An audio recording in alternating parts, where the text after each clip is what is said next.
Koalisi iya, lanjut sampai kali ini Wakil Ketua Umum Partai Demokrat. Di sebelah sana juga nggak ketinggalan pasti Pak Riza Patria, Ketua DPP Partai Gerindra. Apa kabar Pak Riza? Waalaikumsalam warahmatullahi wabarakatuh. Dilengkap kalau nggak ada penulis. Sebelah saya Mas Hanta Yuda, Direktur Eksekutif Poltreking Indonesia. Hai kawan-kawan. Juga ada Bapak Sapa kawan-kawan mahasiswa sudah hadir. Selamat datang di Kompas TV. Terima kasih ya sudah hadir. Tepuk tangan.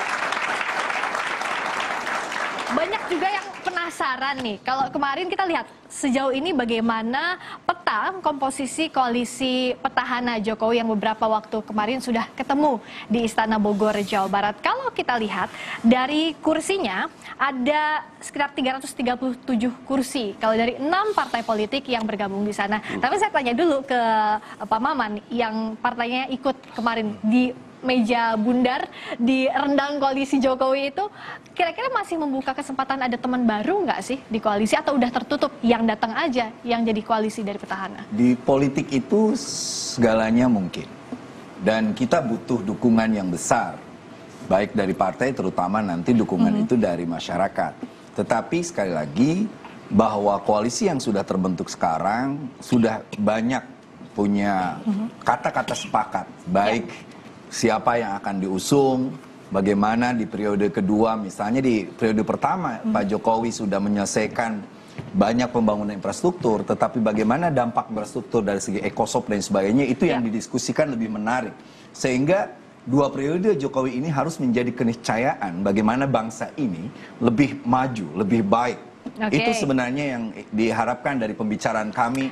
Dan pembicaraan itu tidak hanya ketika di Istana Bogor. Beberapa hari sebelumnya di Harlah PKB ke-20, Pak Jokowi memperlihatkan bahwa kita ada beberapa yang harus dijaga agar pembangunan ini betul-betul Kita tahan dulu di sana, Pak Maman. Kita lihat dulu di sini tadi komposisi yang saya bacakan soal bagaimana sekarang peta koalisi dari kubu petahana. Nih, PD Perjuangan 109 kursi, ada Golongan Karya, Golkar, ada PKB, Hanura, Nasdem sama P3. Kalau dari Mas Riza melihatnya seperti apa nih? Ini sudah cukupkah bisa dilawan oleh kubu oposisi? Ya, jadi yang pertama, ya memang syarat sebagai diatur di undang-undang 20% atau 112 kursi gitu ya. Kalau itu syarat undang-undang. Tapi kalau menang itu tidak ada hubungannya. Menang kalah itu sama jumlah kursi koalisi. Dulu Mas Roy bisa menjelaskan, Pak SBY hanya didukung oleh kecil sekali. Partainya sedikit, kursinya sedikit, tapi alhamdulillah jadi presiden 2 periode dan berhasil. Dan nggak ada yang mati kelaparan. Jadi masih pede banget kalau jadi bagi Partai Gerindra, insya Allah kami bisa berkoalisi dengan PKS, PAN, dan Demokrat. Ya, tidak gentar menghadapi 6 partai ini. Insya Allah. Demokrat udah di-mention, memang Demokrat udah pasti ke sana. Insya Allah. Kan insya Allah. Kita tidak mendahului. Lebih banyak kemana nih? Sudah pasti ke sini atau masih ada kemungkinan kalau kita untuk gabung ke dengarkan langsung ya statement dari Pak SBY kemarin ketika bersama-sama dengan Pak Prabowo maupun dengan Pak Zul, ya upaya untuk mendekati ke koalisi penguasa itu sudah ada. Tetapi artinya kan ada hambatan. Kita ada hambatan. Dan sekarang proses sedang terbuka. Tapi ada satu yang penting, saya Mbak Friska. Apa yang penting? Saya mau secara pribadi saya mengapresiasi Kang Ngabalin, ya, karena begitu ada statement dan Pak SBY mengatakan itu tidak benar, Kang Ngabalin secara kesatria meralat dan minta maaf, itu luar biasa. Itu harus. Itu sikap gentle. Gitu. Jadi kalau sekarang gimana nih? Pas yang kemarin sempat minta maaf itu Pak Ngabalin, apa yang di istana lihat? Apakah Demokrat ini masih ada kesempatan untuk maju atau bareng-bareng sama pemerintah dari petahana? Benar bahwa dukungan besar diperlukan bagi setiap koalisi, itu penting. Tapi memang khusus untuk pemilihan presiden itu kan tidak boleh ada lawan kota kosong.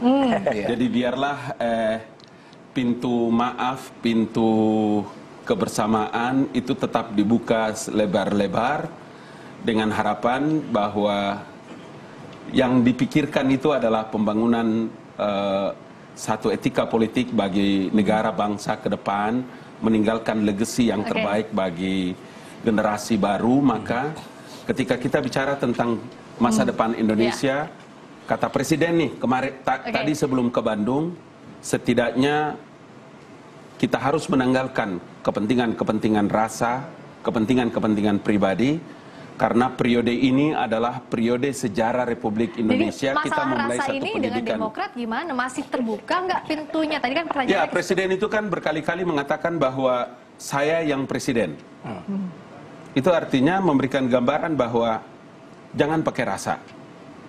Kita berpikir tentang ke depan Indonesia yang lebih baik dan melahirkan pemimpin-pemimpin yang terbaik. Oke. Itu sebabnya kenapa saya harus bilang, kalaulah pernyataan saya ini kemudian mengganggu abang, ayahanda, dan guru saya, Profesor Dr. Susilo Bambang Yudhoyono, masku selalu. Selalu beliau menyapa saya Adinda. Saya menyatakan, saya mohon maaf. Saya benar saya bilang. Meskipun yang saya harus katakan itu, saya ya ini urusan publik lah. Jadi saya tidak perlu tak malu-malu dan tidak perlu tanggung-tanggung sebagai generasi baru. Saya harus bilang kepada generasi muda Indonesia, dalam urusan politik negara, urusan Republik Indonesia, jangan pakai rasa. Jangan pakai rasa. Nah, tapi kalau dari Demokrat, jadi apa sih hambatan utamanya kemana? Kalau katanya ke Pak Jokowi nggak ada hambatan, apa ke partai koalisi, ke PDIP, itu saya setuju Bu Mega? ya, pernyataan tadi jangan pakai rasa. Maka yang saya sampaikan ini fakta, bukan rasa. Apa fakta? Kita dengar 2 hari yang lalu, begitu landing itu Pak SBY juga menyampaikan ketika barusan dengan Pak Zul ya, menyampaikan bahwa tidak ada dorong atau tidak ada yang kami tidak mendorong ya untuk karena topiknya cawapres ya, mendorong satu nama, dan itu keluar dari Pak SBY sendiri. Yang kedua, sebelumnya sehari sebelumnya Pak Prabowo sendiri yang mengatakan tidak ada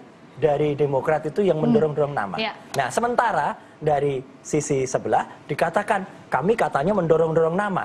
Ya, nah jadi jejak digitalnya sudah membuktikan ya, jangan pakai rasa tapi pakai fakta.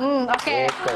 Bicara soal fakta, kalau kemarin waktu di pertemuan kayaknya yang batiknya paling matching antara Pak SBY dengan Pak Prabowo ya. Tapi apakah ini juga sama di daerah? Kita akan lihat kalau di Jawa Timur Demokrat kemana kira-kira mengarahnya. Kita lihat berikut ini. Bahwa kalau urusan presiden itu kan tinggal 2 ini, karena dengan Caimin sudah jadi satu dengan Pak Jokowi kan tidak cukup alternatif ketiga. Nah, opsi ketiga itu enggak mungkin. Kalau enggak mungkin, tambahan pertimbangannya gubernur yang didukung oleh Partai Demokrat itu mendukung Pak Jokowi, itu menjadi variabel untuk jadi pertimbangan DPP. Mas Hanta, kalau di Jawa Timur kayaknya Pak Dekarwo ke Pak Jokowi. Mas Hanta membacanya apa nih? Ya, apa masih main di 2 kaki Demokrat sampai saat ini? Demokrat sejak awal Putri Indonesia membuat skenario. Jadi ada Prabowo kemudian Jokowi. Demokrat itu di skenario kedua kita bikin adalah bersama Jokowi. Di skenario ketiga bersama Prabowo. Masih mungkin. Dari irisan konstituennya juga dibandingkan Gerindra PKS, memang Demokrat bisa kedua-duanya. Nah, itu sangat mungkin. Meskipun opsinya mungkin cawapres siapapun yang bisa mengakomodir cawapres, bacaan saya sejak awal, ya itu yang akan diikuti oleh Demokrat. Kalau prioritas sama-sama tidak cawapres, sepertinya memang ke Jokowi. Sejak awal saya tetap konsisten dengan analisis itu, tetapi karena tadi Mas Suryo mengatakan ada kendala dan seterusnya, sekarang prioritasnya tendensinya semakin mendekat ke Prabowo Subianto. Tetapi dari 2 pertemuan ini yang menarik, paling tidak yang bisa kita analisis adalah peta politik konstelasi Pilpres itu semakin mengkristal bipolar. Hanya akan ada 2 poros, muncul poros ketiga semakin sempit dan mengecil. Nah, kalau ada dua, karena kalau misalnya di sana ada Gerindra dan Pak Prabowo-nya, yang paling mungkin saya bikin secara urutan adalah PKS, baik irisan konstituennya maupun elitnya, itu sekutunya Gerindra. Yang kedua, setelah pergerakan sekarang ini, saya melihat justru Demokrat. Setelah PKS yang mungkin bersama ada Demokrat, PAN yang ketiga. Jadi PAN masih mungkin ke Jokowi. Bacaan saya demikian. Jadi kalau dengan 2 peta koalisi semacam ini dengan 6 partai mendukung Jokowi, kemudian ada 2 partai, kalau Demokrat dan PAN bersatu itu tidak cukup 19,sekian%, Mas Roy. Jadi masih kurang. Karena itu dengan 2 kemungkinan ada poros koalisi.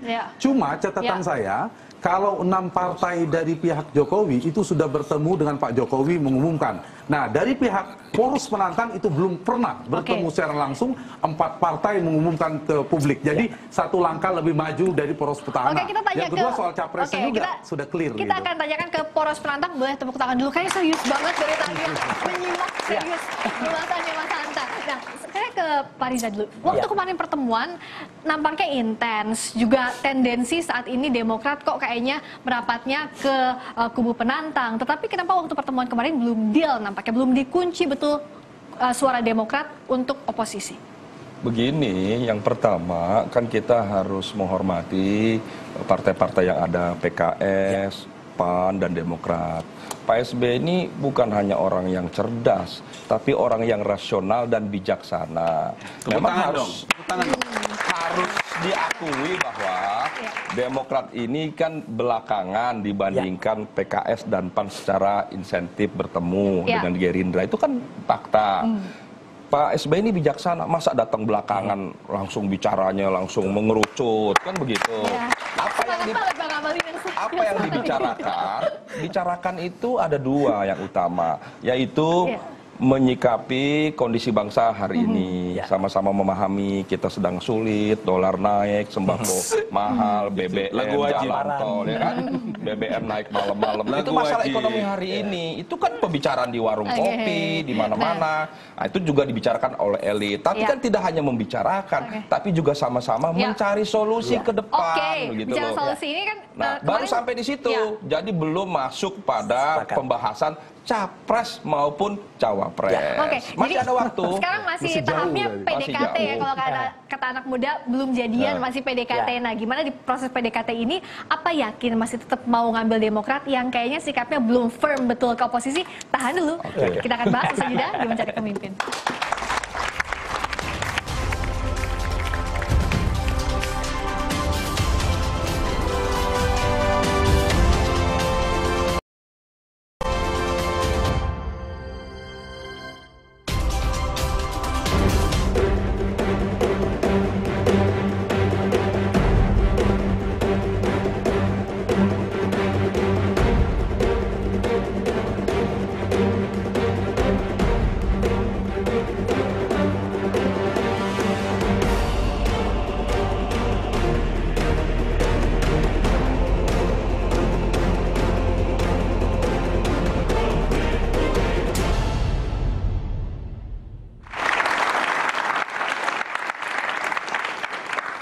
Hari ini kita sering banyak mendengar ada nama calon wakil presiden dari kubu A, kubu B, tapi belum ada satupun yang diumumkan ke publik. Kayaknya masih saling ngintip satu sama lain. Kira-kira siapa ya yang akan diusung oleh oposisi, siapa juga yang akan diusung oleh petahana. Kita akan simak apa kata Fadlizon, politisi Gerindra soal ini. Harusnya kan incumbent kalau sudah matang ya biasanya mengumumkan lebih awal. Dulu Pak SBY kalau tidak salah 1 bulan malah sebelum batas waktu. Jadi lebih menarik juga percaturannya gitu. Memangnya siapa aja sih nama-nama yang beberapa waktu ini sudah beredar? Kita lihat. Kalau dari kubu petahana, sejauh ini ada nama calon wakil presiden yang sudah banyak dibahas. Ada nama dari kalangan partai politik, ada juga non-partai politik. Kita sama-sama tunggu. Penasaran kan? Penasaran kan? Ada beberapa nama, misalnya ada Mahfud MD, terus juga ada nama masing-masing partai politik lah, 6 partai politik yang waktu itu di Istana Bogor juga sama-sama mengajukan ketua umumnya.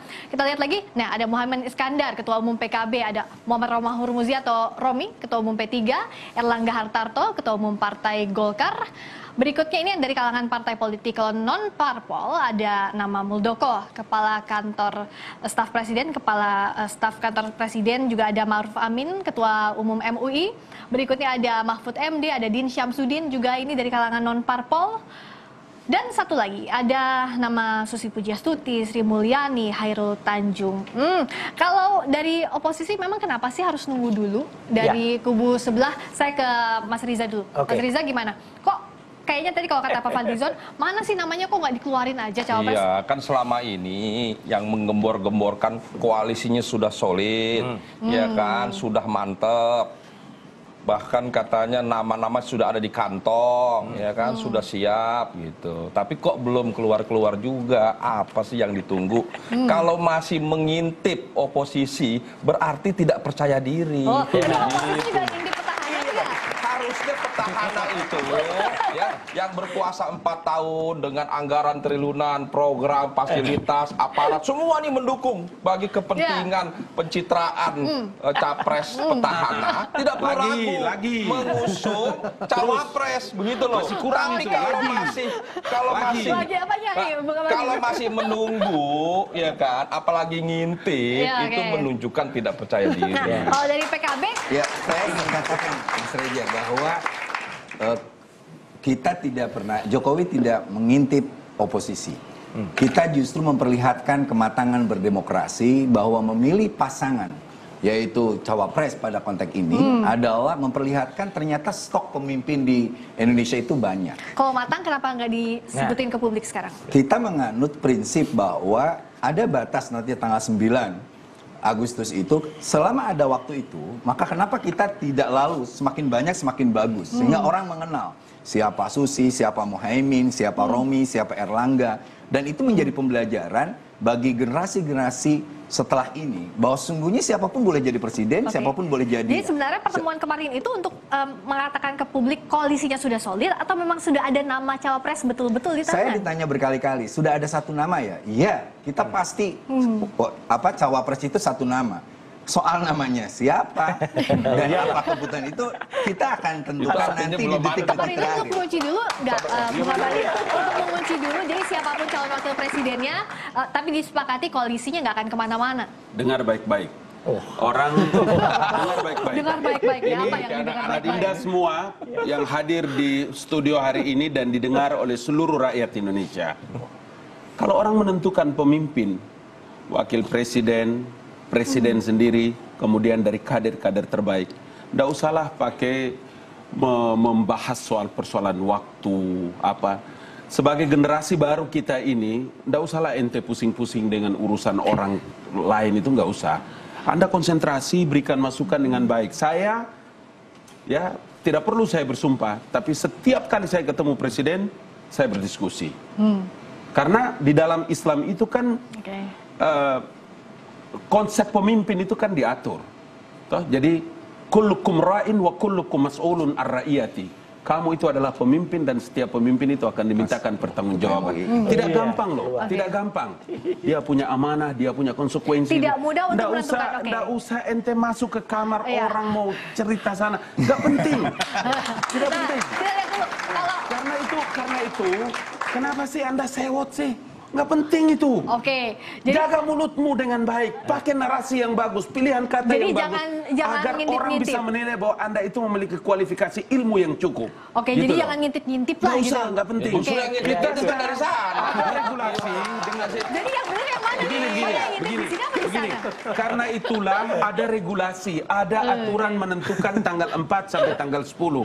Udah tenang, urus diri ente sendiri, urus rumah tangga ente sendiri. Nggak usah pakai Tapi kalau komentar saya nggak segala gitu, macam. Apa? justru ini kesempatan kita. Kita menghormati Pak Prabowo, menghormati Pak SBY. Iya. Bahwa sungguhnya Nggak di usah kubu pakai mana hormat-hormat lagi, nggak usah pakai Nggak, hormat-hormat.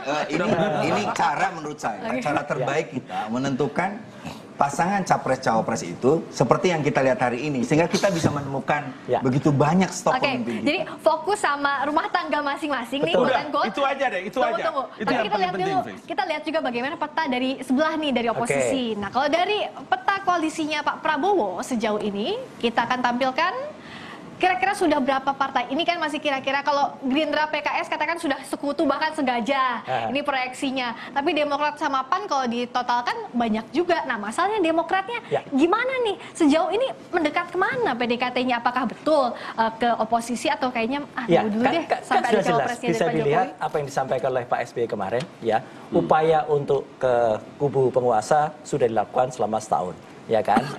Komunikasi juga sudah lebih dari 5 kali, dan akhirnya kita dengar semua ada hambatan, ya, dan yang itu akhirnya membuat pertemuan kemarin itu makanya kami dengan Pak Prabowo, ya, itu tidak kemudian buru-buru sudah memikirkan mana cawapresnya. Kita memikirkan solusi untuk bangsa ke depan, ya, yang dipikirkan nasib bangsa ini seperti kata Mas Reza tadi, solusinya seperti apa, kita cari figur seperti apa, dan jelas bahwa kita tidak mengutamakan dulu sosok-sosok seperti apa, ya. Oke. Nantilah yang itu ada kalau itu sudah ketemu. Yang penting apa? Ada mutual trust. Dan ada mutual respect. Itu yang paling penting. Jadi Nah. kalau itu ketemu. Tapi satu lagi, Mbak Friska ingin saya sampaikan, Kalau tadi sempat ada muncul VT tentang Pak Dekarwo, nah, itulah justru egaliternya Partai Demokrat. Itulah justru demokrasi sangat berjalan yang kita hormati. Kita berikan kesempatan kepada semua DPD, ya, 34 Pokoknya DPD. Demokrat, oke, top. Terima kasih. Memang. Ini buat merayu yang sana kayaknya. Bentar lagi bubar itu. kita berikan kesempatan untuk semuanya dan salah satu yang ada mungkin yang sedikit berbeda Jawa Timur, tapi mostly memang ke sana. Dan saya ingin sampaikan lagi, tadi kita lihat Pak Ngabalin dengan bangganya menunjuk-nunjuk. Jangan lupa, kita menunjuk gini kan seolah-olah Anda harus gini. Satu hanya menunjuk ke luar, tapi yang 3 jari itu menunjuk dirinya sendiri sebenarnya. Jadi introspeksi. Dia introspeksinya banyaknya Anda ke pemerintah atau kemana ini? Enggak, kalau yang mau saya bilang itu begini, politik itu kan sangat dinamis. Mau seperti apapun keadaannya sangat dinamis.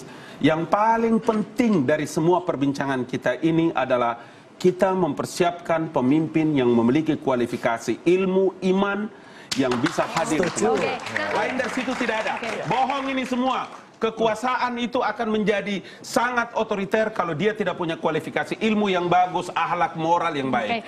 Itu yang paling penting dari perbincangan kita. Bicara kekuasaan yang penting juga kan posisi tawar. Kalau dari konfigurasi tadi, proyeksi tadi, Demokrat kayaknya punya kursi yang banyak juga. Satu kursi Demokrat ini sangat berarti tentu untuk oposisi. Insya Allah, tapi juga ada yang perlu saya, tadi grafis tadi dari sebelah, harusnya nggak cuma 10 loh. Masih ada satu lagi yang belum disebut. Apa? Siapa tahu kalau nanti ada putusan MK soal JK, bingung lagi nanti. Nah, saya ke Bung Riza dulu. Apakah artinya posisi tawar Demokrat menjadi besar untuk oposisi? Jangan-jangan JK itu justru solusi. Jadi kerumitannya selesai, yang sekarang itu jadi hilang. Kita tahan dulu soal itu. Saya tanya dulu ke Bung Riza, apakah posisi tawar Demokrat menjadi lebih besar dari partai lainnya, misalnya PKS yang sudah duluan jadi sekutunya Gerindra? Iya, tentu kehadiran Demokrat akan memberi arti, ya, meningkatkan energi dan sumber daya dalam rangka pemenangan ke depan. Tidak bisa dipungkiri, apalagi Demokrat itu pemenang ketiga nasional kan gitu, Mas Hanta. Pemenang keempat setelah Gerindra. Kemudian apalagi Pak SBY presiden 10 tahun yang berhasil. Tadi saya menyebut selama setahun tidak ada yang kelaparan umpamanya, kan begitu. Dan lain sebagainya. Ini menjadi contoh dan pembelajaran bagi kita. Jadi Pak Prabowo ya tidak sungkan dengan Pak SBY untuk diskusi, berdialog. Kemarin pertemuan kemarin sangat bijak, sangat rasional, sangat demokratis. Apa yang disampaikan 5 poin oleh Pak SBY sangat didukung oleh Pak Prabowo. Dan itulah sesuatu yang positif. Sedikit saya tambahkan Mas Reza. Apa yang disampaikan Mas Reza ini betul. Ya, jadi kami kemarin ditanya-tanya setelah pertemuan dengan Pak Prabowo, kemudian pertemuan dengan Pak Zul, kapan pertemuan dengan PKS? Ya, kami justru menghormati apa komitmen Gerindra dan PKS. Pertemuan PKS ini ngajak Demokrat juga atau enggak? Iya, makanya yang punya ajakan untuk mengajak pertama kali kan Gerindra. Jadi kita hormati, ya, biarkan Gerindra ketemu dengan PKS dulu, dan malam hari ini itu terjadi di Menara Peninsula, ya, kita dengar. Jadi artinya itulah sikap bagaimana Demokrat itu tahu persis. Kita tidak kemudian tiba-tiba ngambil begitu saja. Semua insya Allah akan berjalan demi kemaslahatan. Jadi yang pegang lokomotif utama ini siapa? Partai mana yang punya kunci utama lokomotif memegang dua koalisi ini, Mas Andra? Ya, pertama memang dari pihak oposisi Pak Prabowo memegang kendali tanda petik, tapi kemudian memang sekarang ada faktor Pak SBY. Meskipun menurut saya Demokrat banyak yang tidak perlu dilakukan. Kalau mau gabung saja di oposisi, tidak perlu menjelaskan taruh panjang lebar. Justru tidak bagus. Tadinya kami mau ke Jokowi tapi nggak jadi. Justru pilihannya misalnya ke Prabowo, sebaiknya begitu. Dari itu sisi strategi komunikasi politik. Betul, fakta menurut saya fakta yang tidak perlu sebenarnya. Ruang depan, tidak ada ruang belakang. Kenapa tidak perlu? Tidak perlu bagi publik. Yang bagi publik, bagi saya misalnya kejelasan Demokrat mau kemana. Tidak perlu misalnya saya mau ke A, pindah lagi ke B karena A ini agak sulit, akhirnya saya ke B. Justru kan kelihatan jadi alternatif pelarian. Nggak bagus ke sana. Tapi begini, bacaan saya di luar itu, Rizka, di luar soal top ini. Jadi ini soal strategi. Soal strategi menurut saya, soal timing tadi, soal waktu. Semua ya, dari pihak penantang maupun petahana, itu bagian strategi saya bacaannya. Strategi atau tidak siap justru? Bisa kedua-duanya. Strategi pertama, Pak Jokowi misalnya, kenapa belum diumumkan? Ini bagi sebagai strategi untuk mengunci pergerakan kemungkinan manuver politik dari 6 partai koalisi. Karena setiap partai mengusung nama. Jadi dikunci dulu. Kalau sekarang diumumkan Muhaimin Iskandar, bayangkan Golkar. Kalau Ya. diumumkan sekarang Romahur Muzi, bagaimana Kabur yang partai? lain. Oke. Kemungkinan akan ada poros ketiga. Bang Itu Hanta. satu. Yang kedua, sebentar, Oke. sebentar Bang. Yang kedua adalah ini bagian strategi untuk mengaburkan lawan politik. Ya, Bisa oke. juga nggak kebaca oleh Pak Prabowo siapa wakilnya Jokowi sungguhnya. Begitu juga Pak Prabowo. Ya, tapi bisa juga Oke. nggak percaya diri kan? Bisa juga. Tapi yang ketiga, saya punya catatan adalah ini menunggu kombinasi lawan. Oke. Menunggu kombinasi lawan apa? Sambil menunggu keputusan Ya. MK Dia soal Pak JK. sampai mana momennya untuk melihat kalau kita lihat ngintip-ngintip apa yang sudah dilakukan oposisi ataupun petahana, kita akan bahas usai jeda di Mencari Pemimpin.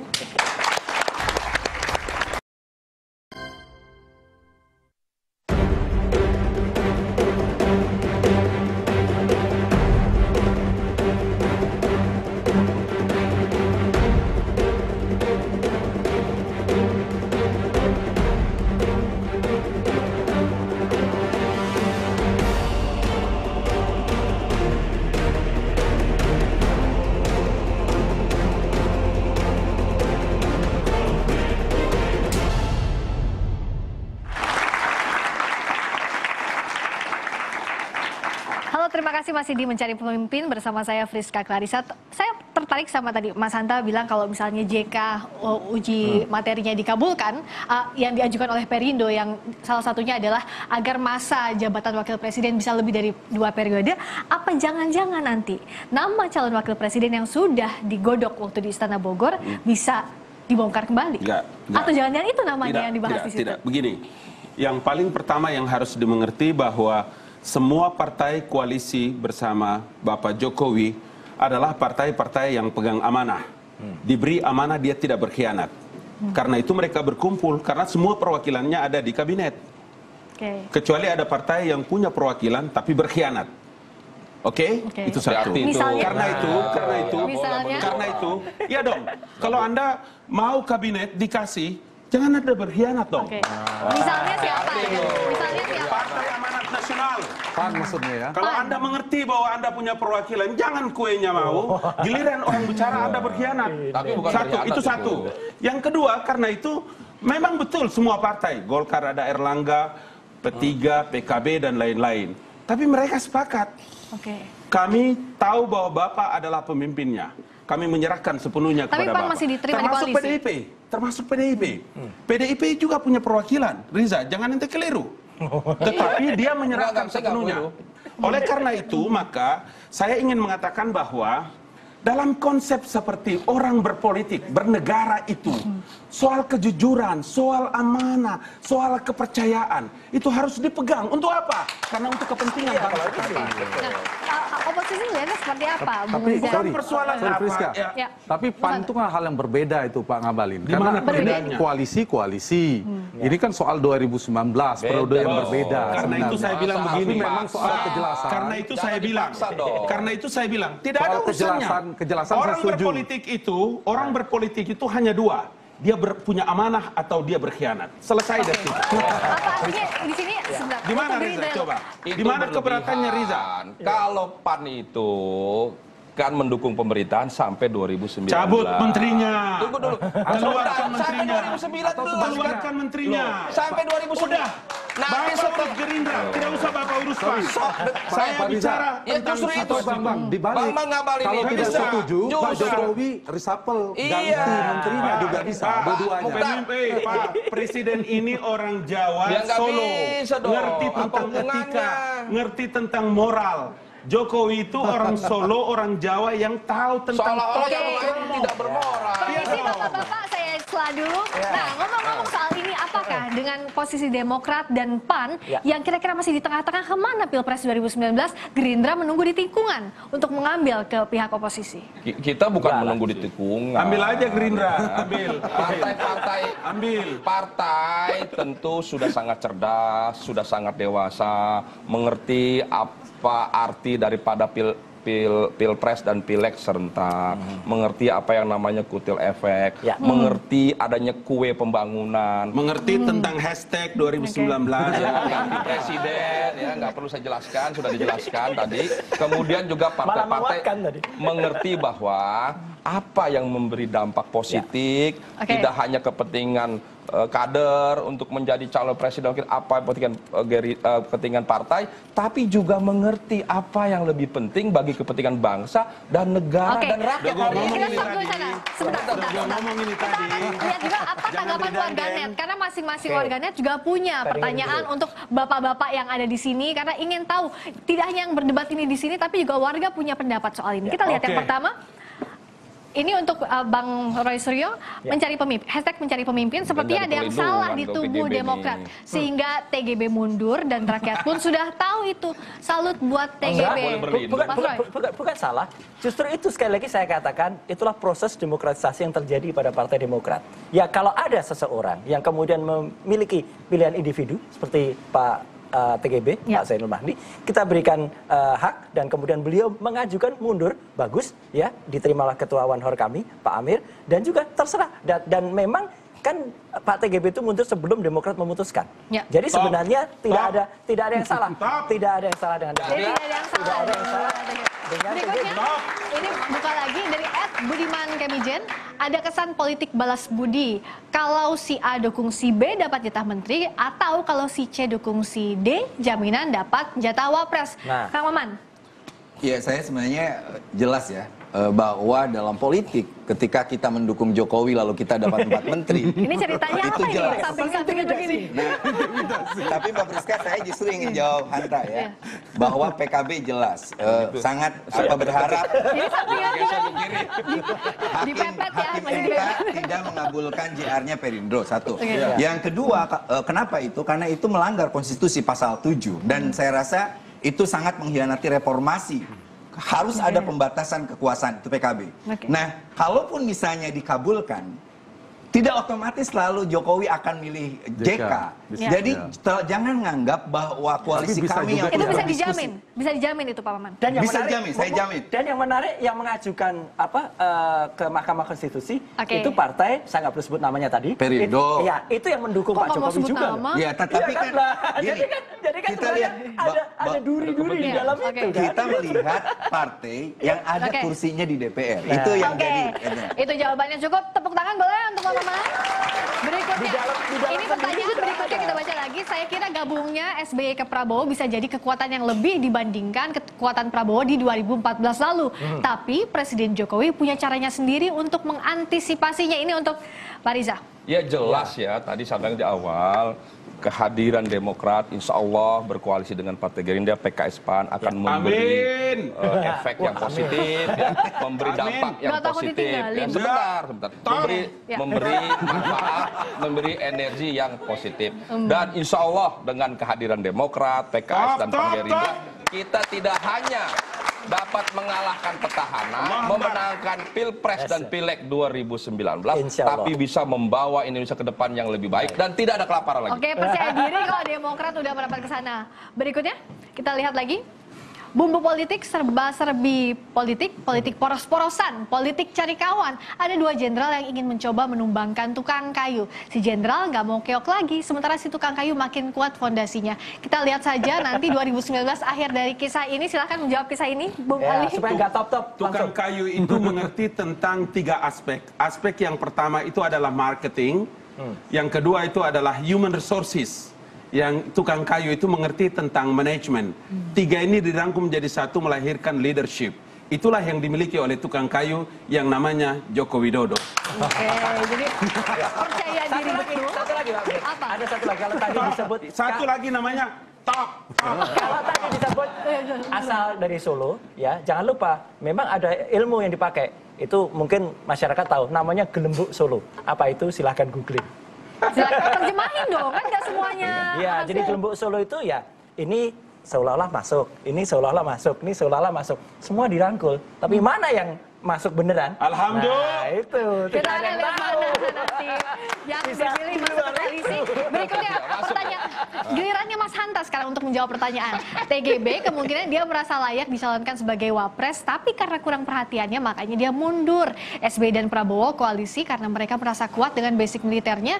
Selamat berjuang buat para balon bakal calon capres dan cawapres 2019 nanti. Gimana nih kalau Ya, Mas Hanta sebenarnya pertemuan koalisi tidak melulu karena cocok, tapi karena pilihan politik yang terpaksa, bisa jadi situasinya demikian. kepentingan yang memaksa untuk kesana? Kepentingan yang memaksa, Memaksa karena ini yang top ini. bisa jadi.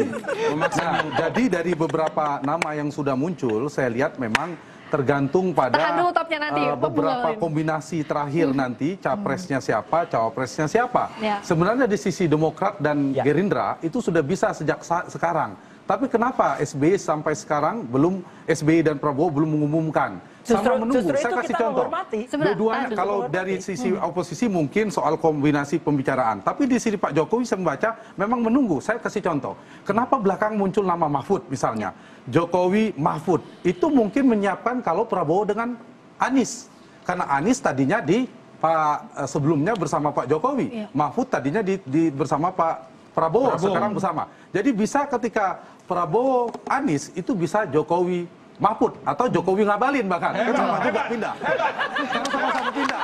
Yang kedua, Ada cawapres di sini jangan-jangan.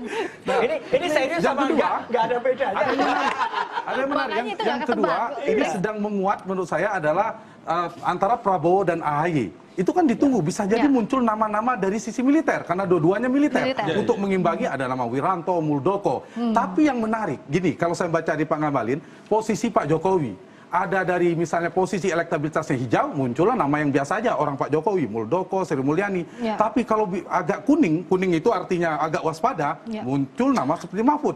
Tapi kalau berbahaya warna merah, Hebat. di seberang sana akan muncul bukan nama Pak Prabowo atau Prabowo dengan orang kuat, muncullah nama orang baru. Misalnya saya baca ujungnya Demokrat, ini saya dapat informasi salah satu yang menyampaikan di media juga disampaikan, ujungnya bukan Prabowo AHY, tapi bisa jadi Anies AHY misalnya. Ini kan juga unpredictable. Jadi Jokowi juga menyiapkan, bisa Ya. jadi muncul nama Gatot atau mengajak Anies justru jadi wakilnya Jokowi Ya, daripada itu menjadi artinya lawan. apa? Soal JK itu juga yang saya baca adalah Soal JK, apakah memang nama JK ini yang nantinya menjadi perhatian baik itu dari koalisi oposisi saya tidak maupun dari mengomentari petahana? soal demokrasi tidak, kita Ya. sudah bersepakat itu, soal multitafsirnya, tapi soal strategi. Selain Pak JK elektabilitas sebagai cawapres kuat, dia paling tidak diterima yang lain.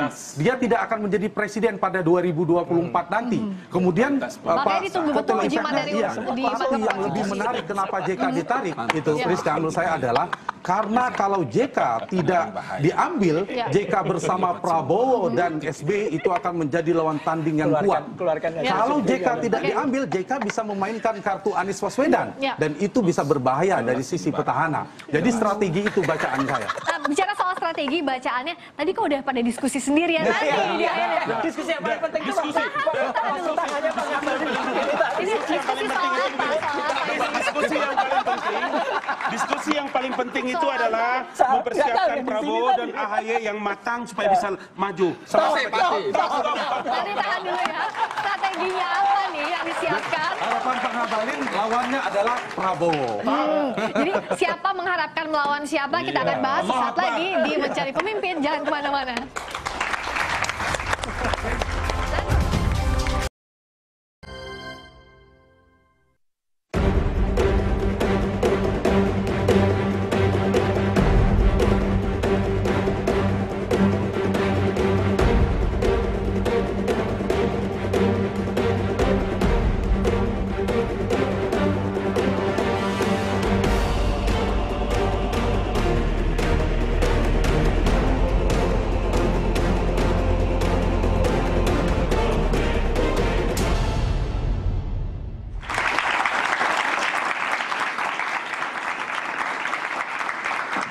Karena judul utamanya kasakusuk cari cawapres, dari nama-nama cawapres yang tadi kita sudah bahas, kalau dibuat ranking dari kubu petahana maupun oposisi, siapa sih kira-kira yang kansnya paling kuat, Mas Hanta? Saya lihat dari oposisi dulu ya, yang terlalu sering kita bahas yang Ya, dari petahana ya, dan betul. banyak juga.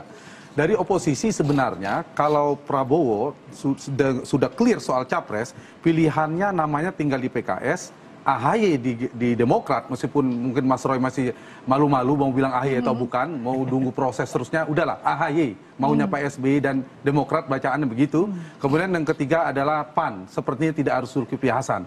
Jadi kemungkinan kalau Prabowo capresnya, wakilnya, satu mungkin yang non-partai Anies Baswedan. tapi apakah Anies mau? Pertanyaannya sebagai cawapres. Nah, nama yang lain yang paling mungkin dan realistis menurut saya adalah AHY.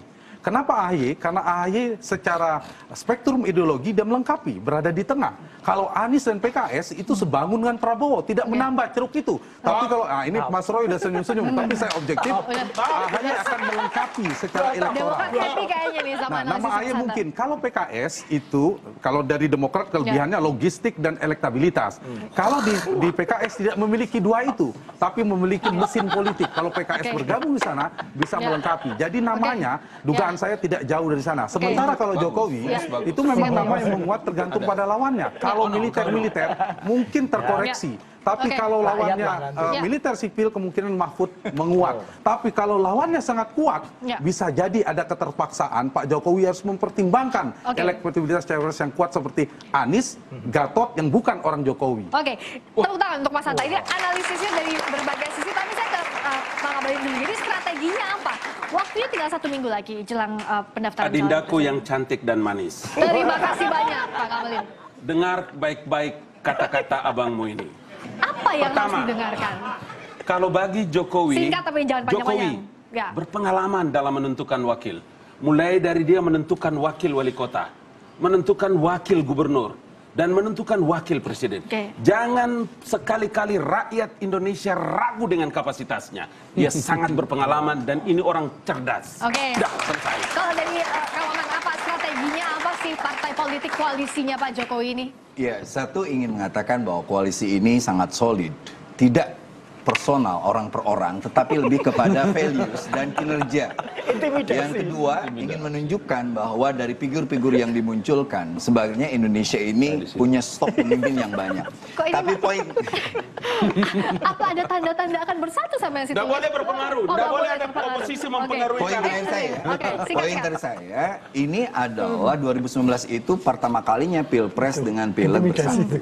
Jadi kalkulasi kami di PKB misalnya, sebagai partai politik, ini betul-betul harus matang. Sehingga kalau salah saja kita melangkah, kita kemungkinan target PKB adalah 100 kursi. Akan tercapai. Kalau dari Demokrat. Jadi sekali lagi saya tegaskan, terima kasih tadi pendapatnya Pak Hanta, tapi kami bukan malu-malu. Itu justru kesantunan Pak SBY, kesantunan Partai Demokrat, tidak akan ngambil begitu saja. Ya, kita lihat apa maunya rakyat, apa maunya negara ini nanti ke depan. Jadi kita sajikan terbaik. Dan kalimat itu bukan hanya dikatakan oleh orang lain, dikatakan langsung oleh Pak Prabowo sendiri, tidak ada desakan untuk Mas AHY, dikatakan juga oleh Pak SBY. Jadi Pak SBY itu clear, depan, ruang depan, panggung belakang sama. Jadi tidak ada yang tutup-tutup A tapi bilang B. Tapi sikapnya belum tahu ya ke kanan apa ke kiri. Nah, saya kalau dari Bung Riza gimana? Untuk oposisi waktunya sempit ini. Masih mau tunggu-tungguan sampai kapan? Tidak masalah. Ada rakyat mati. Kita tidak ada masalah. Waktunya bukan sempit. Waktunya masih panjang sampai 10 Agustus. Ya.